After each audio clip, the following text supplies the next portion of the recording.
Good evening. There are millions of people in Israel and the Gaza Strip who are spending this night living in fear of rockets and missiles raining down on their homes and neighborhoods as outside parties hurriedly work behind the scenes to broker a ceasefire. That lethal exchange between Israel and Hamas-led Palestinian fighters continued unabated, leading to the deadliest day yet. Huge explosions rocked Gaza, with one strike killing at least 11 people. Israel says the targets were Palestinian militants, but several of the dead included women and children. But with Palestinians continuing to fire rockets into Israel and Tel Aviv in their crosshairs, Israel says it is preparing to expand its attacks.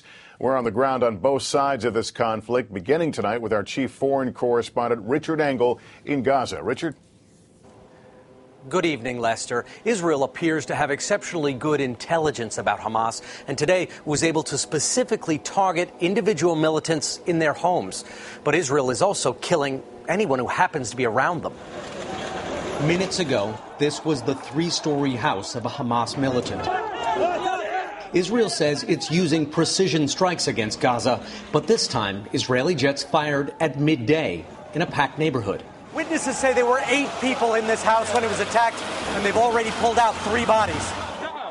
There was total panic as rescue crews and volunteers dug for survivors. It turned out the Hamas militant Israel was after was inside and killed. But so was his family and neighbors, including 5 children and 3 women. Gazans feel Israel has no regard for so-called collateral damage. Israel has also broadened its target list to include pro-Hamas TV stations. It attacked 2 of their offices. Israel warned Gazans to stay away from all Hamas locations. But this 65-year-old carpenter, Abdel Karam al-Haddad, lived next to a Hamas-run police station. Now he doesn't have a home. We can expect anything from the Israelis, but Hamas will avenge us, he said. A sentiment shared at Gaza's Shifa hospital by mourners for another Hamas militant targeted today.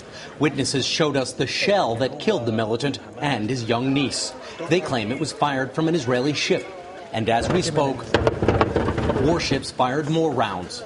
But that volley didn't stop the funeral.